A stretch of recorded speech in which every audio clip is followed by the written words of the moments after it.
मैं कुछ जान नहीं पाए थे, लेकिन कच कच मतलब इतना बढ़िया चला लियत है। हमार फोटो खींची सब टट्टी करे जाते रहे, इतना साफ हवा है कि जैसे हम मैदान जिहाद में जाए थे।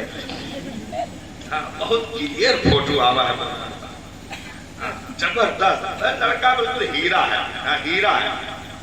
या दूर को कमर मटकावत या कोनो शादी में नाचत दिखाई पड़ी तो ईद उधर दूसरी तरफ काफी चाय पी के दूसरे से कंधा मिला के कहिए वो जो बिचौं ज्यादा उलरत है वह मजिलका वाला हुए, सोची थे अगले साल निपटाए जाए।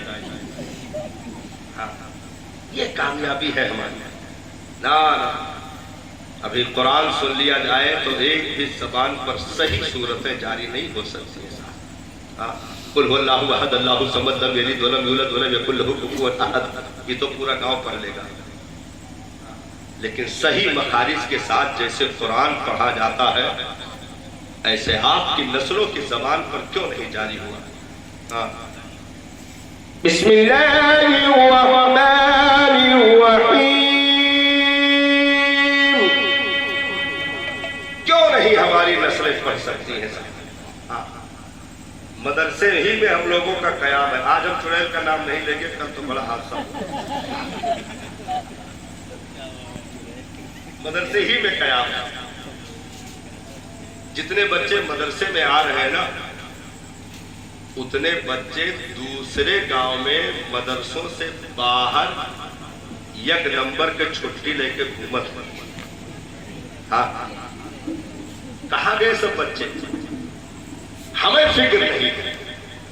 हम उन्हें इंग्लिश मीडियम पढ़ाए, कंप्यूटर की तालीम दे, सारी चीजों की तालीम दे। इस्लाम मना नहीं करता है, लेकिन दर्जा 5 तक अपनी नस्लों को इतना दीन दे दो साहब कि तुम अगर मुर्दा पड़े हो घर में तो सगा बेटा कम से कम तुम्हें गुस्ल तो दे दे यार। सगा बेटा कम से कम एक सगी माँ के जनाजे पर खड़े होकर इमामत तो कर दे और मग़फ़िरत की दुआ तो पढ़ने के काबिल हो जाए। या तुम लहद में सो जाओ और तुम्हारे सिरहाने खड़े होकर के कम से कम चंद सूरतें पढ़ करके इसाने सवाब करने के लायक तो रहे कि अगर गांव में इमाम गैर हाजिर हो जाए तो साहब पूरे गांव में फिर जनाजा पढ़ाने वाला कोई नहीं। जनाजा पढ़ाने वाला कोई नहीं। कोई आदमी तड़फड़ा रहा हो, तड़प रहा हो, आखिरी हिचकी ले रहा हो, तो ऐसी कैफियत में सूरह यासीन पढ़ने वाला कोई नहीं। करबला हमें ये नहीं सिखाता है साहब। करबला तो ये सिखाता है कि वक्त रहे तो कुरान ऐसे पढ़ना कि एक एक कदम पर 30 पारे खत्म हो जाए, लेकिन जब वक्त आए तो फिर नेज़ों पर भी चढ़कर पढ़ देना, ताकि यजीदी ये ना समझे कि बात खत्म हो गई, बल्कि यजीदी ये समझे कि बात तो करबला से खत्म नहीं शुरू हुई है। करबला से बात खत्म नहीं शुरू हुई है। तो वो इमाम की तिलावत हमारी नस्लों के लिए काफी है कि कम से कम इन्हें इतना बाहुनर कर दो। भाई आज नमाजों पे तबलीग होती है, मस्जिद के नमाजी नहीं होते, नहीं बढ़ पाते। वजह क्या है? हम अपने पीछे ऐसी नस्लें छोड़कर जाना चाहते हैं जिनको दीन का दाल तक नहीं मानते।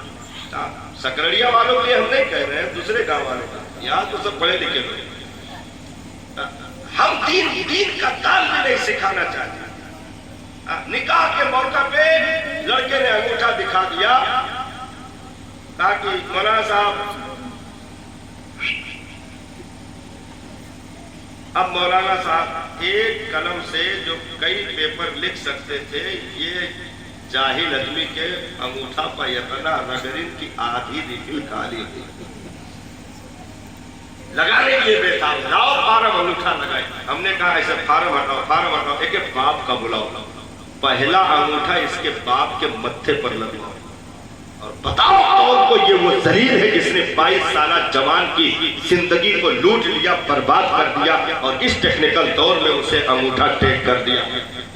उर्दू में अपना नाम तक अगर नस्लें न लिख पाए, चंद सूरतें भी जबानी न सुना पाए, या नमाजों में कितनी रकातें, कितने फर्ज है, वाजिब है, सुनन है, मुस्तहिबात है, ये ना बता पाए, तो साहब फिर हमें گویا کربلا ہم نے صرف سن لیا، ہم نے عمل نہیں کیا، کیونکہ کربلا ایسی تاریخ کا نام ہے جہاں پر نسلوں کے علم کا بھی پتہ چلتا ہے، غیرتوں کا بھی پتہ چلتا ہے، ان کی نگاہوں کا بھی پتہ چلتا ہے، ان کے سیرت و کردار و کیریکٹر کا بھی پتہ چلتا ہے۔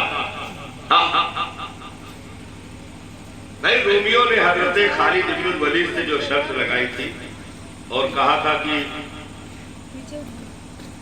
ہم یہ شہر آپ کے حوالے کر دیں گے، شرط صرف اتنی ہے اپنی پوری فوج لے کر کے صبح ہماری بازار کے بیچ سے جو روڈ جاتی ہے، یعنی دونوں طرف دکانیں تھیں، بیچ سے روڈ نکلی تھی، اپنی پوری فوج لے کر کے اس بیچ روڈ سے نکال لے جائیے، اگر آپ کامیاب ہو گئے تو ہم پورا شہر آپ کے حوالے کر دیں گے۔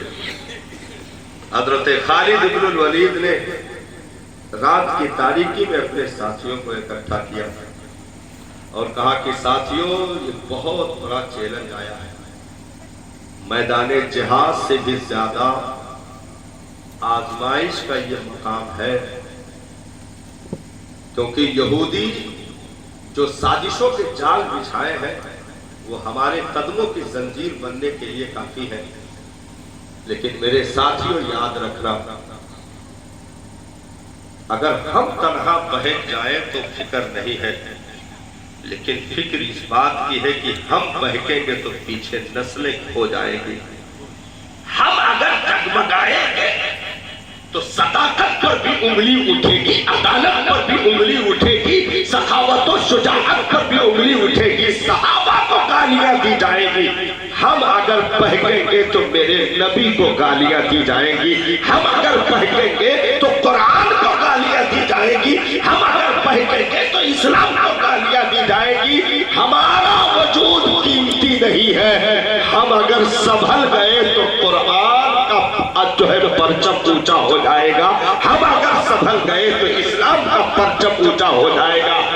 آج کوئی ذلیل حرکت ایک آدمی کرتا ہے، دنیا اسلام کو گالی دیتی ہے کہ یہ آتنکوادی ہے، اسلام آتنکواد سکھاتا ہے، معاذ اللہ۔ اگر کوئی ایک ذلیل ہوتا ہے، کہیں پر منہ مارتا ہے، تو دنیا قرآن کو گالی دیتی ہے، نبی کو گالی دیتی ہے، کیونکہ ہمارے بگڑنے کا معاملہ نہیں ہے، ہمارے پیچھے اٹھنے والی انگلیوں کا معاملہ ہے، کیونکہ ہم اگر سیدھے رہے تو غریب نواز کی تربت کی بھی عزتیں ہوگی، ہم اگر سیدھے رہے تو معین الدین کے تمام فکر و نظریات کی بھی طرح جو ہے اس کی تمام تر تعریف و توصیف کی جائے گی، ہم اگر سدھرے رہے تو قرآن کو بھی اچھی نگاہوں سے دیکھا جائے گا، ہم اگر سدھرے رہے تو دین کو بھی اچھی نگاہوں سے دیکھا جائے گا۔